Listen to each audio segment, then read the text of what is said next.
Some viewers may find the following video disturbing. Viewer discretion is advised. Hey everyone, welcome to the discussion for Frostpunk, the board game. Which is from the same studio that did this War of Mine. Well, the 11-bit studios made the video game for this and this War of Mine. And I think if you like this War of Mine, I think you'll like this, because it's incredibly depressing and insanely hard to win. If you like depressing. Yeah. If you like the German phrase Schadenfreude, and then you'll like this game.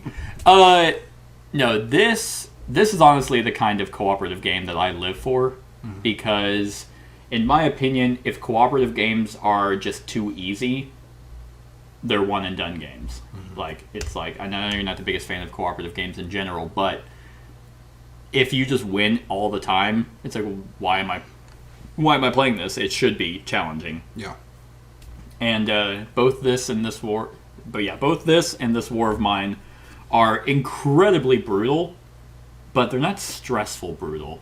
Like, I'm not sitting here just like, I mean, I am, but it's like a good feeling. Like, I'm not sitting here like, oh god, I'm just miserable. Yeah. Like, this one, you're just engaged all the time, and from the get-go, there's so many avenues of, like, so every round it was like, well, okay, we want to do this, and this.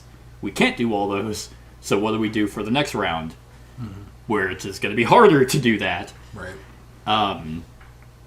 No, I think this game is fantastic. Like, it's right up my alley. So, what do you think? Yeah, I don't like co-op games generally. Like, you and I have played quite a few, and I remember Too Many Bones. Oh, Too yeah. Many Bones. I mean, I didn't hate Too Many Bones. I know it's a lot of people's in their top 10, and I was like, it's right. Alright. But this one I like a lot. It feels Euro-y, without having a personal player board like a cooperative Euro. You're dealing with a lot of resources and stuff. There's a random nature of it. It's difficult. I can't imagine it being significantly more difficult. No, I know. And then having a possibility of success. Which is because we're on the base difficulty, right? Yeah, we were on normal because we're trash. Yeah. Yeah, like if you're finding normal difficult, then, and there's also a bunch of different scenarios. Yeah. Do those waver in difficulty? Yeah, every single scenario has. If you have the expansion, it adds the survival difficulty. But otherwise, yeah, it's like we could have had. So we had normal difficulty, which gives us 22 workers, none of them sick, 12 engineers, none of them sick, and 8 children, none of them sick, and no automatons. Hard makes it 22 workers, one of them sick, and you start out with less food and less coal. Yeah. Survivalist is 22 workers, 2 of them sick, 8 children, 2 of them sick, 4 food, 3 wood, and 2 coal. So that's the only change that it makes as far as the difficulty goes? Or is there other things that... Yeah, that's it. Okay. Yeah, it's so it's just not a drastic... No, it's just kind of like if you find yourself winning a lot, which I've never won the video game. Yeah. Like, it's just hard. I mean, and that's actually the good thing, because you said there was random elements, but it wasn't. It never felt like it was like, well, I hope we roll this die really well to win, or I hope this card doesn't come out for us. It's like, you know exactly like the social dispute card that's going in, and you do have a lot of I mean, the random elements are going to be obviously the morning event cards, but you can kind of prepare for those if you have a bunch of hope. Yeah. Or you keep discontent in check, which you have a lot of ways to do. Like the law cards, I thought was going to be kind of interesting because you always start with the same 8, but then 4 random ones get thrown in. Yeah. But you have to make those decisions. I fully anticipated we were going to go Iron Fist New Order. Never once did it. Yeah. Never once made the fighting arena. It really seems like those have to fit into what you're doing if you want to, because you have to be extremely optimal with what you're doing. If you're, like, we truthfully were making a lot of not non-optimal actions, but we had to in order to avoid worse things happening. So. Right, yeah. This game truly feels like it's survival. It's like, well, we're doing just enough to be able to... And, like, you start off, like, kind of ahead, obviously, with, like, 8 wood and coal and all that. So it does kick you off in a good area. Yeah. But, like, the first time we played this, we built a bunch of bunkhouses and then enacted the law that made them hold more. Right. And it's like, we didn't do that. We went a different route that made it to where we never had to really worry about food. But then, so no one was hungry, but they were all sick. Yeah. It's like, cool. But even that, we actively just never made medical posts. Yeah. Yeah. Outside of... I do have a few negatives. Shoot, go for it. So... I really, really like this game. It's one of probably my favorite cooperative games that I've played. Wow, yeah. I think there's 3 major things I can think of. First of all, and I've seen some other reviews of this and some topics people brought up. One thing that somebody covered is this game took them 2 hours with 2 players. Okay. We're learning it, but I wonder once you learn it if your actions become more clear, so you're not necessarily... There's probably... I mean, the video game is like this as well, where there is almost like a meta, at least starting out. Like, clearly, you need shelter. Yeah. Obviously. You need shelter, and you need food. So if you don't really ever do those, you're going to run into situations where everyone's sick all the time. They're all hungry and pissed, and they just kill you, or they all die. Yeah. But I think to counteract that as a negative, because I thought that was going to be my worry as well, because I like cooperative games to be like, how are we going to do it? You know, every game is 100% brand new.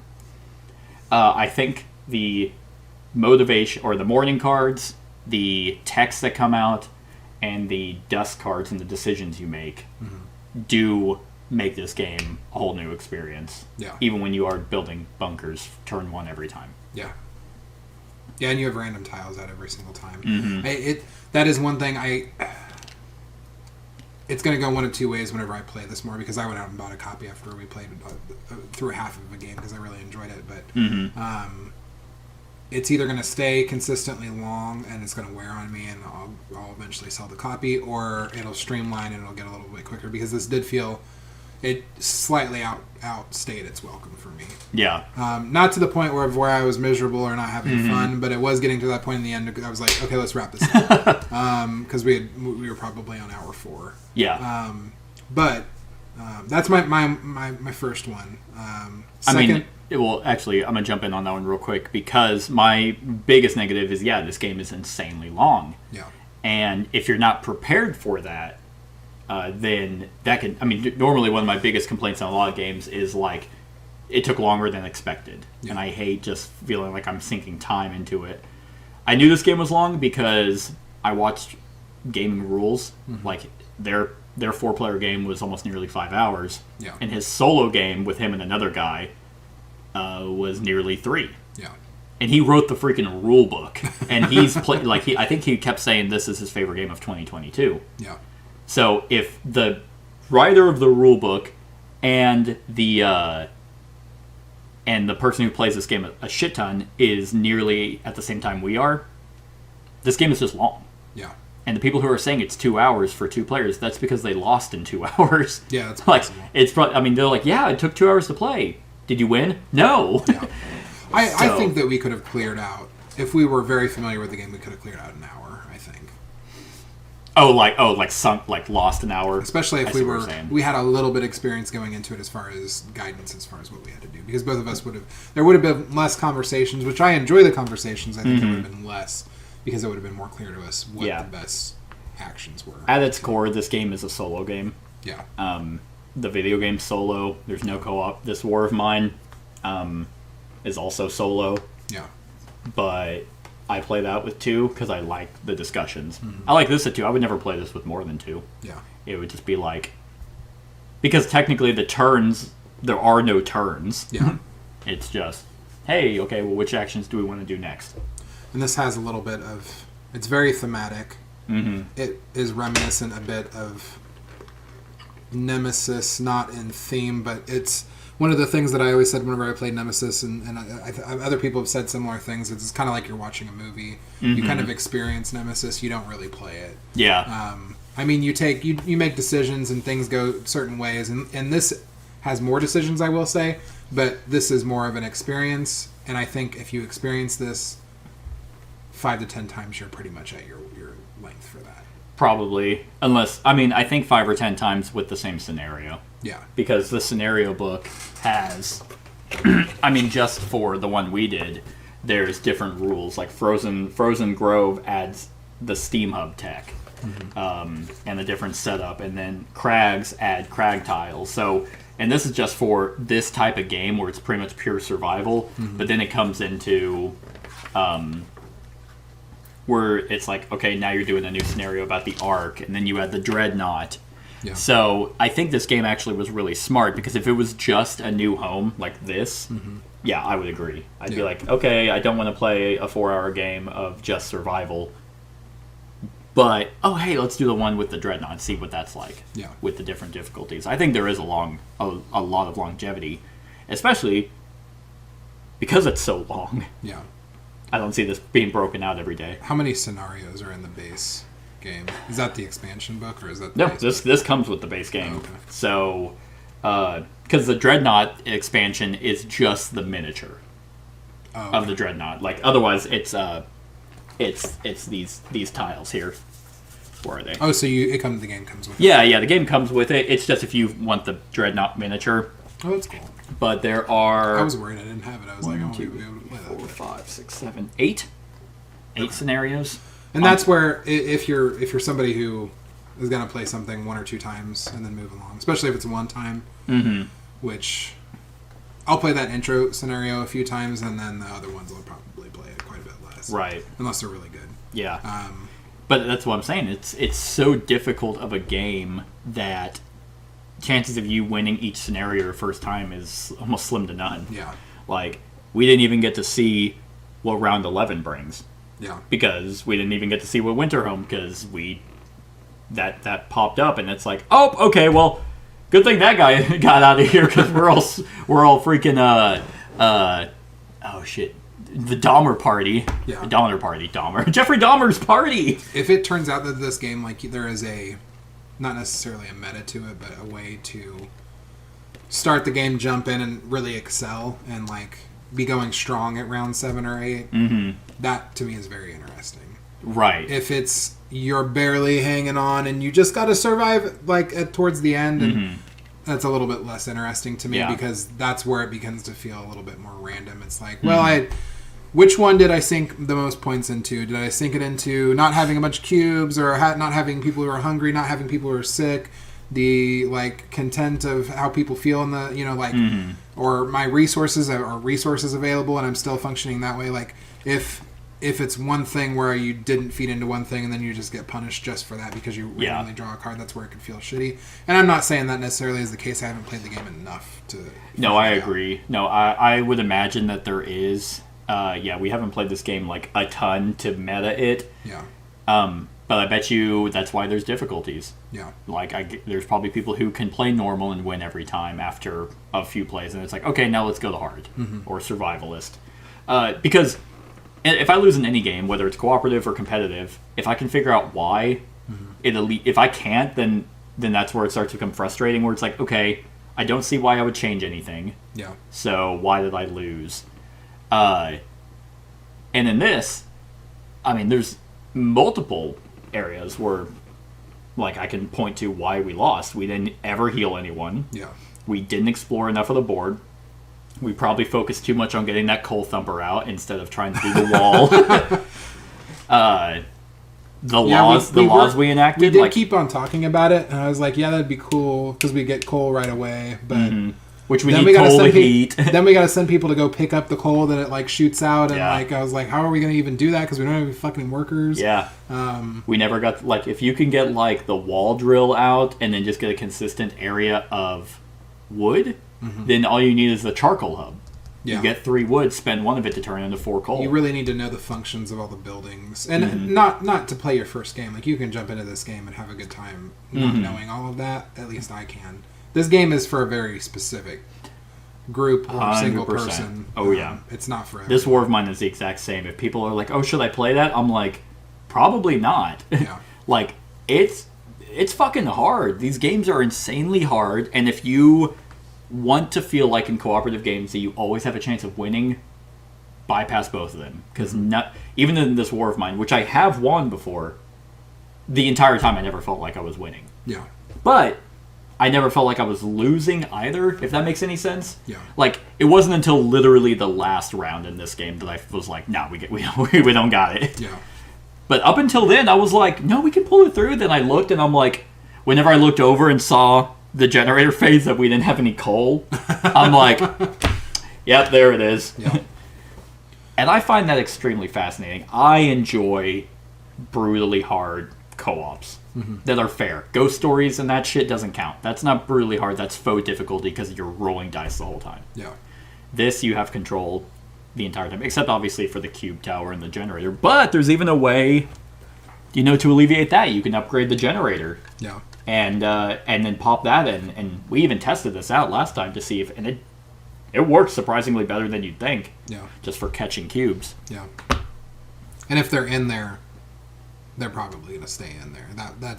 There's a lot of cushion in that spot. That's true, yeah. It's not like they're going to all come out on the next turn. And it's super funny because whenever I grabbed these, whenever we had to drop 4, and I was like, oh yeah, you got to stack them. I was like, it can't even work because these slot in diagonally. Yeah. So even if I dropped them, it's going to hit that, catch 1 maybe, and then the other 3 are going to fall. Right. Because I'm stupid. But yeah, my only negative is that this game is insanely long, but it's no longer than this War of Mine. But this War of Mine can be saved because it's like chapter-esque. Mm-hmm. This is not really. So you're kind of in it for the long haul. There's like no save system. Mm-hmm. And I do kind of agree. Like, every action you're taking is thematic. Yeah. Like, every consequence makes sense. Mm-hmm. It's not just like, oh, well, you did this good thing, and now you're being punished for it. It's like, well, what, why? Yeah. Like, the one guy in our scenario who was just talking shit, and we actively beat his ass, and then he kept talking shit. He's like, see? I was right. And we're like, oh, yeah. I guess he would double down. Yeah. And then we killed him. And you always want to test that stuff out because you want to see if a game's trying to be, like, you should be moral. That Yeah. You should treat everyone nicely. Right. And, like, or if it's just being extremely real and, like, this is the best decision, or there's a different ways that a board game can convey their morality and like what the right decision of something to do is. And this, you assume it is what is going to get results. Yeah. With every action that you take. Yeah, I mean, even then, the bad action was beneficial. Like, I mean, for us, because we chose to go kind of a small cannibalistic route. Natural fertilizers is what they were. Yeah, that was very useful. But yeah, it's like, okay, well, sure. It's one less worker. He shuts up. We got a body. Now we have more food. Yeah. And for the record, this game does say 18 plus for an age rate. Yeah. I mean, because it doesn't shy away from children dying, children being hurt. It's not a happy, fun game, but I can still make jokes and have a good time for these kinds of games because I understand that that's what this is. It's a game. Yeah. Did you have another negative? I have one more. You're like, oh yeah, actually now since we've been talking, I have 4 more. It's both good and bad, and I might actually sell this box. The miniatures are completely unnecessary. This is really fucking cool. This blocks half of the board. Mm-hmm. I almost don't have a problem with it because it's really fucking cool. Yeah. The game wouldn't have the table presence that it does if that wasn't there and it didn't have the function. You would lose so much of the game. Yeah, it's actually functional. Having to dig these out every time you put a building out, I almost wish they're not. I wish they're not even there. Yeah, that thing is super cool. The beacon. I think everything looks great. Mm-hmm. I'll probably sell my box. If I honestly, they're purely aesthetic. I wouldn't really call that a negative because it's not required. Yeah, I only say that with you didn't have plastic creep is a big deal right now. There's a lot of companies that are doing that, and I bought into it, so I can't really judge it. I didn't back it, but like I'd agree with you if like this had like the information on it or something. If you had to, I'm trying to think of how you would put those on a board. I don't even know how you do that. But You don't. It would You require keep some the minis off creativity. to the side. Yeah, there's probably some way that you could get a mini and a tile mixed together and then like stack them on here, but that would require It would just add way more to the setup. it would require it Yeah. would require a lot more planning. I will give them props though for these. I think they are cool. I really do enjoy them on the board because it just kind of it does give you that experience a little bit more. But yeah, you kind of got to figure it out. They all relatively look the same from a distance on the tiles, so you can't immediately be like, "Oh, I know that one's the public house." And my that's my issue with it is they give you enough room with every one of these tiles to show the color of the building and the name, but because of the way that things are set up, like right now, like I can't tell you what I can kind of remember what some of them is. Like I can't remember what the names of half the buildings are throughout this game too. Yeah. So that's an issue because I have to look at the sheet every single time. After a couple times I played, I'll probably remember. But Right. like right now, I don't even know. That's a Gathering post. gathering post because we upgraded it. Yeah. I forgot what that was. I don't even know what that is. Bunkhouse. Okay, there you I go. will also give them props that they at least put the freaking names of the buildings on the bottom. Yeah. I've only ever seen one other game do that, and that's Folklore. Folklore, for all their minis, they had a picture of the mini, and on the bottom it told you what it was. Like, oh, this is the witch, this is a wolf. Yeah. You know, you can clearly tell it's a wolf, but still, no other game, like Simon, here's your 6,000 minis, it's like, who the fuck is this? And it's so frustrating. Yeah. At least, but still, they gave you this really shitty sheet that's supposed to show you where they go Yeah. in the tray, but it's like, I would just put the words on there so I can grab the sheet and look at it and be like, ah! Yeah. Instead of being like, okay, nope, I don't need the public house. I don't need the bunkhouse. And that's why I say I may not play with it just because this is thematic enough for. No, that's totally fair. Yeah. And in this, you know, if you color coded them, then it would pull away from the effect of the game. So I know. Yeah, Paul Grogan had them painted, to match what they look like here, which I think is cool. But yeah, Yeah. I don't know. I think you could probably, if you painted them like what they look like and then did the base. But then that wouldn't work if you could upgrade them. Yeah. Because then you'd have to do like yellow, but then if you upgraded it, then that wouldn't make any sense because then it would have to be And red. I think they're really fucking cool. Like Mhm. I could definitely see somebody buying that just to use in like not even D&D, but like some weird sci-fi game or something like. Yeah. All the buildings are neat. But Yeah, not necessarily a negative for me, but because you don't have to buy them. Yeah. Like if it was like, no, you must use them, it's like, oh, that's very fiddly. Yeah. But I kind of like it. Or what you could do, this would be real setup, but I actually do this for like Mansions of Madness, even though I hate those minis, they're trash. Is with the building board, kind of like what you were doing, is you could, because they're in stacks, so you could take at least one. So like the bunkhouse, you could just set on top. Yeah. And just kind of have some minis prepped. Yeah. So that whenever you build it, because you're not building 8 bunkhouses. Yeah. Maybe you are. Maybe people are, and we didn't. So you wouldn't need all of them out. But that would require a little bit more setup. This setup is a beast. Yeah. Having said that, I will say the resources I never play without them. 'Cause I know that these? you get the little wooden ones for those. Doesn't come with wooden ones. Yeah. Like with Feast for Odin or something, they had like the little tree branch or Yep, something. yep. I figured it was similar to that. It is. Those I like being there, These are really, really cool. Yeah, and I like that they didn't just make it like... and the trees look great. Yes, they do. Trees look yeah, really with cool. it being a snow, and they're like kind of appreciated. But no, you're right, because like they didn't do the typical, like the wooden. It's a stick. Yeah. They actually did like bundles Yeah, in crates, and then the piles of coal. and they're not difficult to see over. It doesn't inhibit anything Mm-hmm. in the game. They're easy to see from far away because they're all a different color. Yeah, and then I think for resource management, it's only 2 resources, but it works. You can just look at it and you're like, okay, or actually 3. Sorry, steam cores. In some scenarios, add steel. Yeah, But it's just, this game is so big. There's so much when you're setting it up, like 900 different tracks. Well, I will say a lot of this could have just been one track, like one big board. Mm-hmm. But maybe people like it because I see that it's a lot modular. with games like It's- recently. Yeah, like I have a 4x6 table, so it's not that big of a deal but people who don't, they can organize it the way they did, if it's just one massive board. But this game is so streamlined. Yeah. I think like the rule book is brilliant. The player aids for every role is brilliant. this thing is also brilliant. Just be like, oh, desk phase, and it just makes sense. You do one practice round, and you can just be off. You're like, okay. Few minor things where it's like, okay, so what happens if someone dies? Which we forgot was because we thought, oh man, we're in the clear, and then we had, oh wait, no, people are upset when others die. I love it. I think this game does have kind of a cool, like, okay, you do a few things, like a few certain things that you're gonna do, but then you get 4 random laws each game. You get 4 random texts. We went through 6 mourning cards. Out of this whole stack. They give you enough.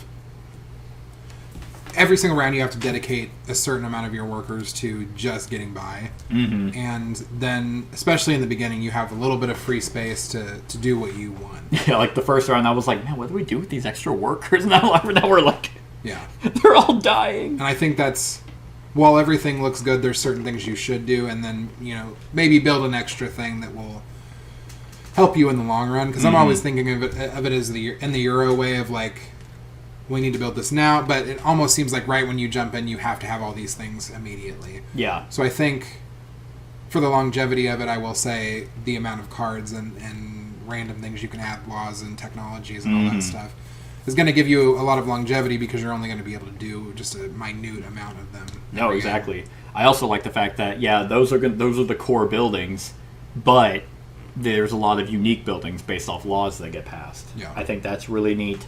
We didn't even really touch Expedition, because we got the beacon built late. Yeah. But that was mainly kind of through active choice. Because here's the other interesting thing. The hothouse, that's 7 food. That's really good. It was better because we happened to get a tech that came out that made it 10 food. Kept our deaths down. And it's like, oh man, we're good for a while. It's a large building. So we focused all on that, but then didn't do anything else. Yeah. So I think this game surprisingly has so many options just on how to play. The one thing I don't like, kind of, is I don't like the citizen cards. Surprisingly, I think that I like them sometimes because they can be really bad, but they're not like uber powerful. And unless I'm completely misunderstanding a rule, like if you do not enact a law that lets you use child workers, you have a dead hand of citizen cards. Like I did. Like I had 3 citizen cards of children. Yeah. And the way the rules say is when using an action with that worker, you can then play a citizen card. It's like, okay, well I can't use children I can't use children meeples unless we do the child law. Yeah. I don't want to do the child law. So the fact of the matter is, it's like, unless someone can tell me that no, this card supersedes that, and with these we can use children to do these actions, then great. Yeah. Otherwise, you just get a dead hand. There's not a whole lot of ways of getting citizen cards, so they're kind of twofold. Of sometimes they're useless, but then I just don't like the fact that the death cards. It's like death is already kind of rough. You have to manage your less workers. This track, so you have to manage the death track, and you get less workers. And on top of that, then it's like, oh, we're sad, -2 hope. It's that was the only time where I was like, that's a little much. Yeah. That's a little too like, I get it. If a kid dies in this setting or in any setting, it's obviously horrible. Like not like a monster. Right. But from a game mechanic, it's like, okay, -2 hope. Yeah. Like really? Yeah. It's a little too much in terms of difficulty that I kind of find it annoying. So that would be better, or at least alleviate it, if the children cards can be used even if you don't have the child labor law enacted. Yeah, I would agree with you on that. Because that's honestly probably why we lost as quick as we did, because then we had so many sick workers, they were just spreading and dying. I get that. We were going to lose like that anyway, but then it just made it, we actually lost by hope, because it was like, oh, dead. All right, flip. Hope's gone. Yeah. It's like, okay, well, can't we just have the death track go up instead of also losing hope. It was just it was a little much. Yeah, I think having a hand of cards is important just for having your own private information because everything is out on the table. So Yeah. it helps you feel like you are contributing to the game, and you can also strategize and choose which person is going to die at any given point. Yeah. If anything, it would be nice if you had more of these cards at the beginning, so that you had more special things that you can do, and you also had the capability of strategizing if these cards were weaker, what thing was going to happen when, so it made more sense. Yeah, I mean, that's why you do have the hand of cards. They're twofold of special abilities, or you have some control over how people react. Yeah. And I get it, like, the -2 hope if a child, dies, then, like, that doesn't happen a lot. Like, kids don't get sick a whole lot because if they're not being used to go out and do something, then they're not getting sick. Right. But I just don't like having a hand of dead cards. Yeah. I had most of the kids on the first run through. Right. But other than that, yeah, like having the ones where it's like, hey, this guy can go out and actually chop down a tree. Cool. Okay. Yeah. Don't know why he can't do that all the time, but sure. All right. Like special guy there. It's I don't know. I do think I feel like I watched Gaming Rules like Paul Grogan. I feel like I watched him or heard him say, no, you can use children cards, but I don't know. Yeah. Other than that, that would be like my biggest negative that I can pull from.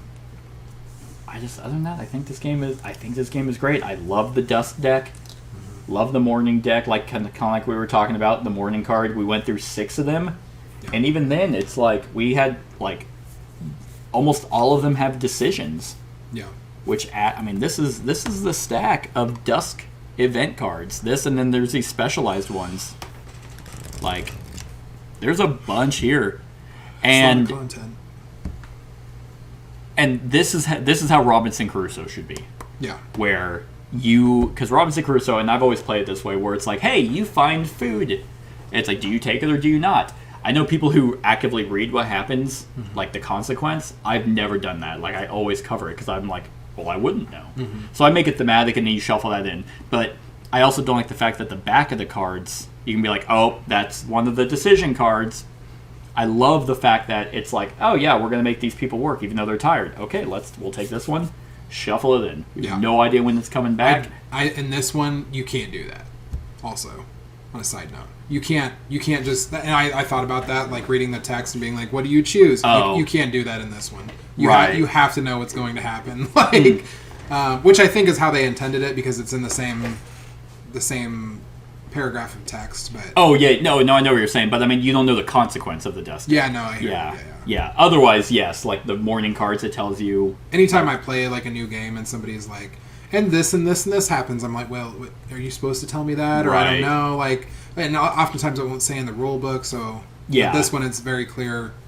Yeah, it's all like, okay, hey, we can promise that no one will ever sleep in the cold. We get a motivation, but we add this card. Like, if this was Robinson Crusoe, you'd be like, oh, DO8, and then what happens? Yeah. I don't like that perfect information in games like this because then it becomes way too mechanical, right? And you're not as invested.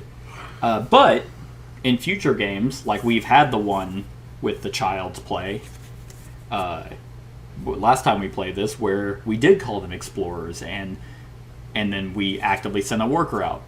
But we didn't do that because it's like, well, we don't have any workers to do it. So we had to do the other option, even though we could have. But, so you do gather information. That's going to happen regardless of if you're playing the video game or not. Yeah. But yeah, the Dust deck is probably my favorite element, just because it really is atmospheric, and there's a bunch. Yeah. You think they'll do... I think they'll do... They did 2 expansions to this War of Mine. I bet you they would do. This is getting a retail release too. Is it really? Wow. Yeah. And I would say another negative. I think the storage is absolute ass. It's not as bad as it really could have been, but I don't like. I thought it looked nice. I mean, that's just from the glance I saw you from opening stuff up. I mean, it fits where that goes. You can fit everything back in. It's just not organized, but you can go on their website and pre-order the Iceberg box, where it is, it's a massive Tidal Blades wide box, but it'll all be organized in there. Yeah. I think they could go for a few more expansions because it's scenario based. That's the other best thing. This is not a campaign. Mm-hmm. And so many co-op games now are you got 80 hours? Nor should it be. I agree. I don't. It would be too much. There would be friends you'd be showing this, and they'd be like, "Never again." Yeah. Never again, and then you would never be able to finish the campaign unless you knock it out in 4 or less hours. Yeah. Probably less if you're dying super quick. Yeah. But yeah, it is such a breath of fresh air. I think that they could do more scenarios, more dust cards, more morning cards, more buildings, just to give it that extra element of longevity. Yeah. But only time will tell. Yeah. Also, I think Frostpunk 2 is coming out. Are they making a second video I'm game? pretty sure they announced Frostpunk 2. Don't quote me on that. Maybe I'm making it up in my mind, but I'm pretty sure that's already been announced. Okay. I want to say I heard about that a year ago, so it shouldn't be too much longer. Interesting. Look that up and make sure. Maybe I'm talking out of my ass. I have played the video game of both this and This War of Mine, and both of them I enjoy the board game more. I get more invested in decisions and the story than the video game. Something about the video game just... Yes, there is a Frostpunk. There is? Oh, okay. Cool. Well, that might give them... They have not announced a release date, though. Okay. That might give them a reason to... The cover art is actually pretty cool. Oh, that's pretty dope. Yeah. Yeah, that is neat. This cover is really neat, too. Yeah. Because it is, like, you can see the walls because it is in that crater. So, yeah, the... I guess only time will tell. I would imagine this game did well enough for them to go back on Kickstarter for more content. But yeah, you got anything else? Nope. I think that's it. Okay, scale of 1 to 10. So I'm really, really close to a 9, but I'm gonna go for an 8.5. 8.5. Just because the minor gripes slightly too long. Mm-hmm. And I judge everything as a package. Minis are kind of unnecessary, but outside of that, this is solid. I plan on playing this quite a bit.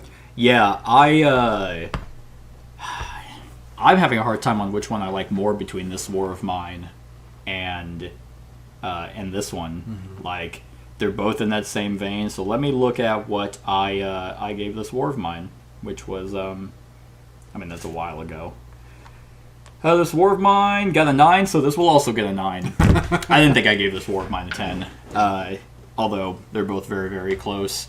Yeah. I'm going to give this one a 9. I don't have quite as many gripes. I do agree it is a little bit too long, but if you're invested the whole time, then the long game isn't worth it. There's times where it's like, it's going to end. Right. And I didn't have that. Although there was a point where we were just like, fuck it, we lost. Let's just end it. But it wasn't like frustrating. And it doesn't drag it out. Like I always hate that in games whenever you know you're going to lose from like 3 rounds and just like, come on, let's fucking go. Like it pretty much happens pretty quickly. If you're right on the line, it's probably going to go that route. But you could also squeak by, like if you are doing well in other areas. No, exactly. That's why I was like, I think we still got it. Nope. Nope, everyone's sick. Yeah. And the app is really nice. It's just a what do they call it? I can't think of the word, but basically it just adds music and just helps you walk through the steps. But what's also neat about it is it's like what do you do in the dust phase? It has a little eye that you click on and it gives you the rules. Yeah. So the companion app, it's really, really nice and very well structured and has the music from the video game, so I'm probably getting sued. That's cool. I'll probably get a cease and desist by 11-Bit Studios. Just dampen all the sound that comes from that video. Yeah, it's all muffled, like it's talking through a pillow. But yeah, so definitely recommend the app, although also not necessary, but I thought it's cool that they had the music literally from the game. Yeah. All right, everyone. That's our thoughts on Frostpunk, the board game. Let us know what you think of the game in the comments below. Other than that, like, comment, share, and subscribe, and have a wonderful whatever time of day it is for you. Hey, everyone. Thank you for watching, and I really hope that you enjoyed the video. If you would like to see more of my content, go ahead and click that subscribe button and the bell to be notified whenever I upload any new content. If you feel like supporting the channel, you can go ahead and click that Patreon link to be taken to my Patreon, and any help is truly appreciated. Other than that, stick around for any other run-throughs or reviews or cool top 10s or whatever I feel like putting on. Other than that, like, comment, share, and subscribe, and have a wonderful whatever time of day it is for you.